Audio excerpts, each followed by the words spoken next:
ٹھیک ہے، ساتھ ہی رہے گا۔ سیکیورٹی ایکسپرٹ ہمیں جوائن کر چکی ہیں ڈاکٹر مریم فاطمہ، اکثر ہمارے ساتھ ہی موجود ہوتی ہیں۔ بہت شکریہ ایک بار پھر سے وقت نکالنے کے لیے، بول رہی ہوں اس کے لیے۔ مریم صاحبہ، اوور آل سب سے پہلے یہ بتائے گا، یہ جو کارروائیاں کی گئی ہیں، یہ بڑی زبردست کامیابی ہمیں ملی ہے اور یہ بڑی کارروائیاں رپورٹ ہوئی ہیں، اس کو اوور آل کس طرح سے دیکھ رہی ہیں؟ اور دوسرا یہ کہ مزید اس طرح کی جو کارروائیاں ہیں ان کو روکنے کے لیے کس طرح کی حکمت عملی اختیار کی جانی چاہیے، کیونکہ ہم یہ دیکھ رہے ہیں کہ اب تواتر کے ساتھ اس طرح کے جب اٹیک ہو رہے ہیں تو ان کو کامیابی سے ناکام کیا جا رہا ہے۔ جی بہت شکریہ مجھے اپنے ٹی وی چینل پہ مدعو کرنے کے لیے۔ جو ابھی ریسنٹ جو بھی بلوچستان کے اندر کارروائیاں ہوئی ہیں، انٹیلیجنس بیسڈ آپریشنز ہیں نمبر ایک، اور اس کے علاوہ ہم یہ بھی دیکھ رہے ہیں کہ ان آپریشنز کے ساتھ ساتھ جو فتنہ الہندوستان ہے جو کہ بی ایل اے کو سپورٹ کر رہا ہے، اور اس کے سارے جو امبریلا گروپس ہیں ان کو سپورٹ جو آ رہی ہے انڈیا سے اور افغانستان سے، اس کو ہمیں سمجھنا پڑے گا کہ جب بھی کوئی انسرجنٹ گروپ کمزور ہو رہا ہوتا ہے اور ویکن ہو رہا ہوتا ہے تو وہ اپنی اٹیکس جو ہے وہ زیادہ ہائی پروفائل کر دیتا ہے۔ اس کا مقصد یہ ہوتا ہے کہ وہ اپنی ایروڈنگ پاور کو جو ہے ری اسرٹ کرنے کی کوشش کر رہا ہوتا ہے۔ تو یہ جو انہوں نے جوائنٹ اور کوآرڈینیٹڈ قسم کے اٹیکس کیے ہیں، ان کو اگر آپ دیکھیں اور اس کو آپ اس تناظر میں دیکھیں کہ جو پاکستان کی ہماری لا انفورسمنٹ ایجنسیز نے آئی بی اوز کیے ہیں اور انٹیلیجنس بیسڈ آپریشنز کے تحت بہت سارے جو کی ٹارگیٹس ہیں ان کو انہوں نے نیوٹرلائز کیا ہے، ان دونوں کو آپ نے سنرجی کے طور پر دیکھنا ہے، یہ ایک دوسرے کے آؤٹ کم کے طور پہ آپ اس کو دیکھ سکتے ہیں کہ بیسیکلی جو یہ آئی بی او بیسڈ آپریشنز ہیں، اس میں جب بی ایل اے کے جو سارے اور اس کے جو ساتھ دوسری تنظیمیں کام کر رہی ہیں ان کے جو کی ٹارگیٹس کو جب نیوٹرلائز کیا تو اس کی وجہ سے انہوں نے زیادہ کوآرڈینیٹڈ اٹیکس شروع کر دی تاکہ وہ اپنی جو ویکنڈ اور ڈائی ڈاؤن ہوتی ہوئی پاور ہے اس کو ری اسرٹ کرنے کی کوشش کر رہی ہیں تنظیمیں۔ تو بہرحال میں اس کو ایک طرح سے سکسیسفل بھی دیکھتی ہوں، اور میں یہ بھی دیکھتی ہوں کہ ان گروپس کو دوبارہ سے اپنے آپ کو ری گروپ ہونے سے پہلے ان اٹیکس اور یہ آئی بی اوز جو ہے ان کو مسلسل جاری رکھنا چاہیے۔ اچھا مریم صاحبہ، یہ بھی بتائے گا، جس طرح سے ہم دیکھ رہے ہیں کہ آپریشنز تو کیے جا رہے ہیں، اچھی بات ہے، اور عوام کو بھی اعتماد میں لے کر کیے جا رہے ہیں، ان کا انخلا بھی ممکن بنایا جاتا ہے، پھر ہم دیکھتے ہیں کہ جو گورنمنٹ ہے صوبائی حکومت وہ بہت زیادہ ان کے ساتھ ایک پیج پر نظر آتی ہے، لیکن کیا آپ سمجھتی ہیں کہ کچھ پالیسی سطح کے اوپر بھی اس وقت بات ہونی چاہیے، کچھ اپنی پالیسیز کو بھی چینج کرنا چاہیے، صوبائی پالیسیز ہیں، تاکہ جو اس طرح کے اٹیکس ہیں ان کو مستقبل کے لیے روکا جا سکے؟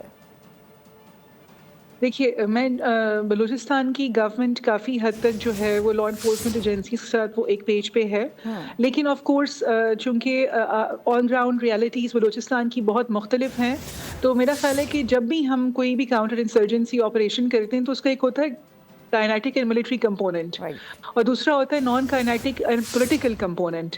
تو آپ دیکھیے کہ چونکہ انسرجنسیز اور ملیٹنسیز جو تھیں نارمل لوگوں کے اندر جو ہے تھرائیو کرتی ہیں، تو ہمیشہ جو ہے لا انفورسمنٹ ایجنسیز جب سب کچھ کرنے کی کوشش کرتی ہیں تو وہ ایگزاسٹ ہو جاتی ہیں۔ تو اس لیے بہت ضروری ہے کہ جو پبلک ہے، جو اس کا امپیکٹ ہے پاپولر لیول کے اوپر، اس کو جو ہے ڈیل کرنے کے لیے پولیٹیکل گورنمنٹس جو ہیں ان کو جو ہے آن بورڈ رکھا جائے اور وہ اپنی ساری جو ہے ایفرٹس کریں، اور اس لیے پالیسیز ظاہر ہے ان کو اکٹھے ہونا چاہیے۔ صحیح ہے۔ اچھا مریم صاحبہ، ایک سوال یہ بھی جاننا چاہوں گی، کیونکہ جس طرح سے ہم دیکھ رہے ہیں بھی آپریشن سے کارروائیاں ہو رہی ہیں، فنڈنگ کے حساب سے حوالے سے بھی کافی خبر موصول ہو رہی ہے، اور ہم سب جانتے ہیں کہ یہ کہاں کے فنڈڈ ہیں، کہاں سے ان کو فنڈ ہو رہا ہے، تو اس حوالے سے آپ نہیں سمجھتی کہ کوئی مؤثر آواز اب اٹھانی چاہیے؟ کیونکہ اب ظاہر سی بات ہے کافی عرصہ گزر چکا ہے، ہمارے جوان بھی اس میں شہید ہو رہے ہیں، اور اس کے علاوہ ہم دیکھتے ہیں کہ بڑی تعداد میں ہمیں کامیابی تو مل رہی ہے، لیکن فلی طور پہ اس کو فل اسٹاپ ابھی تک نہیں لگایا جا سکا ہے۔ So what do you think کس طرح کی میکانزم ایسا ہونا چاہیے؟ جی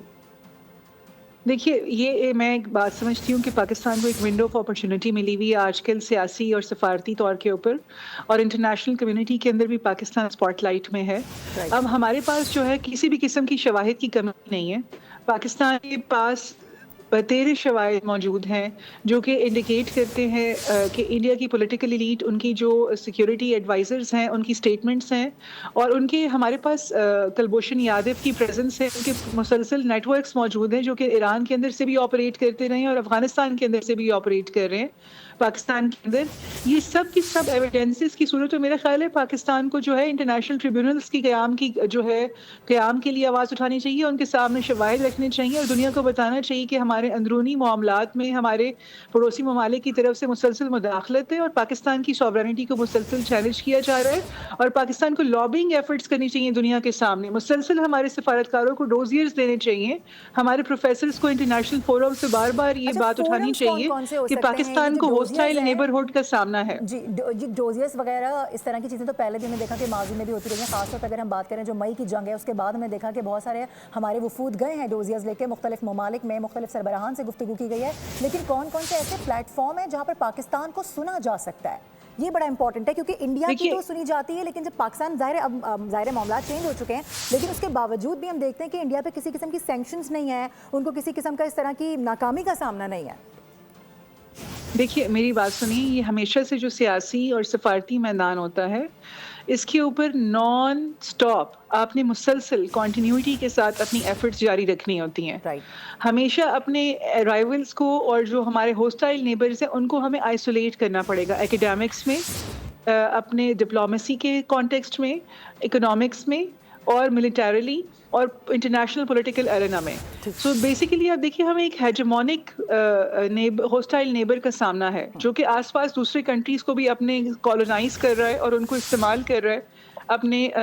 عزائم کو پرپیٹریٹ کرنے کے لیے پاکستان کے خلاف. تو میں یہ سمجھتی ہوں کہ پاکستان جو ہے نا اس کو شارٹ سائٹڈ نہیں ایفرٹ رکھنی چاہیے, long sighted long term policies کے تھرو کنٹینیوٹی کے ساتھ ہمیشہ اپنی آواز بلند کرتے رہنی چاہیے. ہم لوگ جو ہے بیسیکلی وکٹمز ہیں ٹیررزم کے, ہم لوگ وکٹمز ہیں ایک ہوسٹائل نیبر کے, ہم وکٹمز ہیں ایک ہیجمونک نیبرز کے. تو یہ جو وکٹم ہوڈ ہے, جب بھی ہم انٹرنیشنلی کہیں سفر کرتے ہیں, کہیں پلیٹ فارم سے بات کرتے ہیں, تو دنیا انڈیا کے نیریٹو کو تو جانتی ہے لیکن پاکستان کے نیریٹو سے ناشنا ہے. تو بیسیکلی یہ جو نیریٹو ہوتا ہے یہ ایوری ڈے بیسس کے اوپر بلڈ ہوتا ہے اور ہر روز کی محنت سے بلڈ ہوتا ہے. اس کے لیے کنسرٹڈ ایفرٹس کرنی ہوتی ہیں, اس میں ڈپلومیٹس ہوتے ہیں, اس میں آپ کے پروفیسرز ہوتے ہیں, اس میں آپ کے اکانومسٹس ہوتے ہیں, اس میں آپ کے پالیسی میکرز ہوتے ہیں, اس میں آپ کے پولیٹیشینز ہوتے ہیں. دنیا کے ہر میدان میں, ہر جگہ, ہر وقت یہ کوشش جاری اور ساری رہنی چاہیے تاکہ دنیا کو پتہ چلے کہ ہم لوگ کاؤنٹر انسرجنسی ایفرٹس کا اہم پوائنٹ ہم تک آ گیا. تفصیلی گفتگو کر رہی تھیں اس معاملے پہ, بہت شکریہ. اس کے علاوہ میجر ریٹائرڈ میسم رضا نے ہمارا ساتھ دیا, اس کے ساتھ ساتھ سلمان اوان بھی ہمارے ساتھ موجود تھے اس خبر سے متعلق آگاہ کرتے. تمام کا بے حد شکریہ. سبسکرائب کریں اور بیل دبائیں تاکہ کوئی خبر رہ نہ جائے.